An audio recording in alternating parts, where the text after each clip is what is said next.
করবে, হারামকে হালাল করবে। কোরআনের যে বিধানটা হালাল সেটাকে হারাম করবে, আর যেটা হারাম সেটাকে হালাল করে সাব্যস্ত করার চেষ্টা করবে। মুসলমানের, আপনি আমার মতো মুসলমানের আল্লাহর দেওয়া হারামটাকে হালাল করবে আর হারামটাকে হালাল করবে, মানে বিপরীত করবে। যেমন আপনারা শুনে আসছেন একটু করবে ইদানিং যারা যৌন কর্মী, যারা নিজের দেহ ব্যবসা করে, আসেন একদম মহিলা আসেনি, শোনেন নাই মনে হয়, দেহ ব্যবসা করে, যৌন কর্মী নিজের দেহ ব্যবসা করে, অর্থাৎ দেহটাকে অল্প সময়ের জন্য বিক্রি করে ফেলে। আসেনি এমন? বাংলাদেশে নাই? আপনার কি আমার কথা বুঝতে অসুবিধা হচ্ছে? তাহলে বলেন না কেন? মানে কোনো কিছু কিছু যুবতী মহিলারা আছে নিজের দেহ ব্যবসা করে, দেহটাকে দিয়ে দেয় টাকার বিনিময়ে অল্প সময়ের জন্য। আর তাদের জন্য কিছু যেমন বিল্ডিং বা হোটেল, মানে আবাসিক হোটেল নির্ধারণ আছে। সেই দেহ ব্যবসা করা হালাল না হারাম আপনারা বলেন? হারাম, এতে কোনো সন্দেহ আছে? আর বিবাহ শাদী হালাল, বরঞ্চ সুন্নত। বিবাহ শাদী কি কাজটা একটি, বিবাহ শাদীর পরে যে কাজ, দেহ ব্যবসার পরে কাজটা তো একই নাকি? একটু হলো আল্লাহ এবং আল্লাহ রসুলের তরিকা মতে করা, আরেকটা হলো মন করা মতে করা। কথা বলে দেখি না, নিজের ইচ্ছা মতে করা, আর একটু হলো আল্লাহ এবং আল্লাহ রসুলের তরিকা মতে করা, আল্লাহর বিধান রসুলের তরিকা মতে করা। পরবর্তী কাজটা তো একই।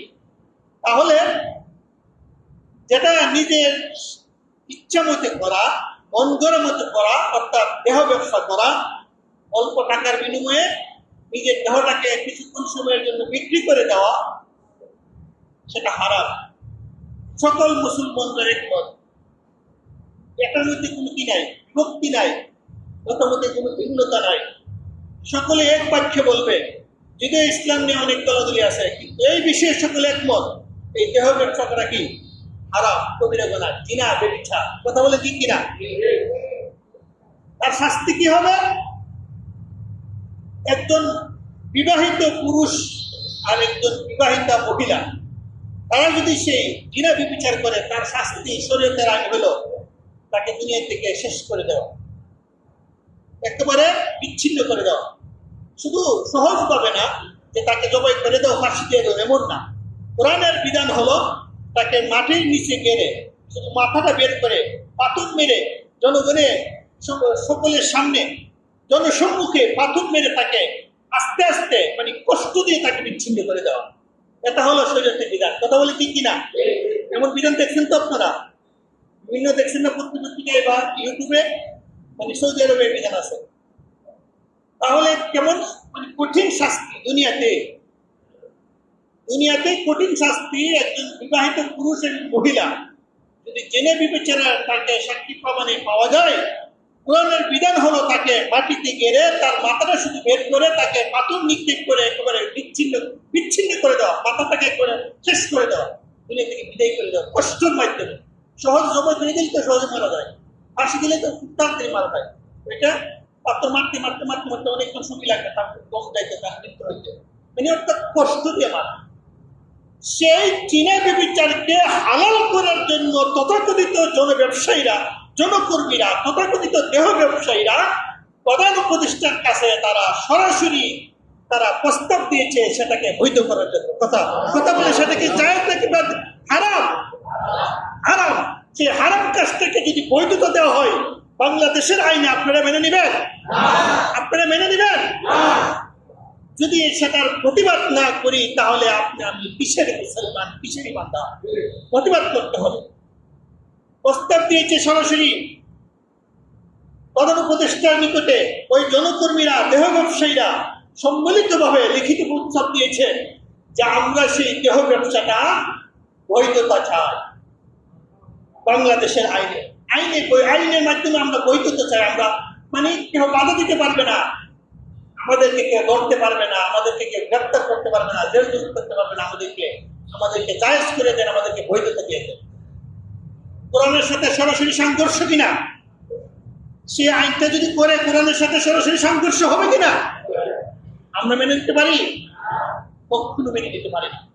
শুধু তাই না, আরো বলতেছে আমরা তো এটা একটা সেবামূলক কাজ করি, আমরা যুবকদেরকে পুরুষদেরকে তাদেরকে প্রশান্তি দেয়, কাজে আমাদেরকে একটা বাধাও দিতে হবে। নাউজুবিল্লাহ বলি কথা বলেন, কত বড় কঠিন প্রস্তাব কোরআনের বিরুদ্ধে। তাদেরকে বৈধতা দেওয়া জিনে বিচারে দেহ ব্যবসার, আবার কি বলতেছে তাদেরকে মাসিক একটা বেতন দিতে হবে, মানে ভাতা দিতে হবে। নাউজুবিল্লাহ। তাহলে আমরা মুসলমান ইমানদার এমন আইন পাস করলে আমরা বেঁচে থাকা থেকে বেড়ে দেওয়া বলা কথা বলে দিই কিনা? আমরা যদি এই মুহূর্তে প্রতিবাদ না করি তাহলে আমাদের ইমান থাকবে না, চলে যাবে। আল্লাহর নবী বলেন, মান রাআ মিনকুম ফালিয়ুগাইয়িরহু বিয়াদিহি আইয়াম ইয়াস্তাতি ফাবিলিসানিহি ওয়া ইল্লাম ইয়াস্তাতি ফাবিকলবিহি। আল্লাহর নবী বলেন, তোমাদের সম্মুখে যখন কোরআনের বিরুদ্ধে কোনো কথা হবে, কোনো কার্যক্রম হবে, শরীয়তের পরিপন্থী যখন কোনো কাজ হবে, তোমরা তোমাদের হে ইমানদাররা, তোমরা যদি ইমানদার হয়ে থাকো, সত্যিকারের ইমানদার হও, হাতের মাধ্যমে প্রতিরোধ করতে হবে। কথা বলে ঠিক কিনা? হাতের মাধ্যমে প্রতিরোধ করতে হবে, বাধা দিতে হবে, জিহাদ করতে হবে। হাতের দ্বারা যদি বাধা প্রদানের ক্ষমতা না থাকে, তাহলে মুখের দ্বারা বাধা প্রদান করো, মুখের দ্বারা নিষেধ করো।